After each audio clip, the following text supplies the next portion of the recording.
اعوذ باللہ من الشیطان الرجیم، بسم اللہ الرحمن الرحیم۔ پیارے بچوں، آج ہم تیسری جماعت کا سبق نمبر 13 پڑھیں گے۔ نظم جس کا نام ہے ہمارا وطن، اس کے لکھنے والے ہیں برج نارائن چکپاس۔ پہلے ہم کچھ مشکل الفاظ کے معنی پڑھیں گے۔ پھلواریاں، باغیچہ چمن، آنکھوں کا تارا بہت پیارا، زندگی کی بہار، زندگی کی خوشی، کالی گھٹا، کالے بادل۔ ہمارا وطن ہندوستاں ہے ہمارا وطن، محبت کی آنکھوں کا تارا وطن، ہمارا وطن دل سے پیارا وطن۔ وہ اس کے درختوں کی تیاریاں، وہ پھل پھول پودے وہ پھلواریاں، ہمارا وطن دل سے پیارا وطن۔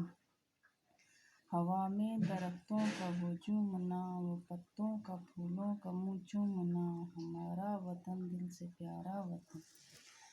وہ ساون میں کالی گھٹا کی بہار، وہ برسات کی ہلکی ہلکی پھوار، ہمارا وطن دل سے پیارا وطن۔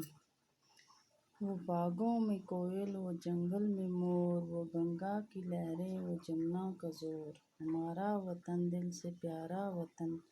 اسی سے ہے اس زندگی کی بہار، وطن کی محبت ہو یا ماں کا پیار، ہمارا وطن دل سے پیارا وطن۔ برج نارائن چکپاس۔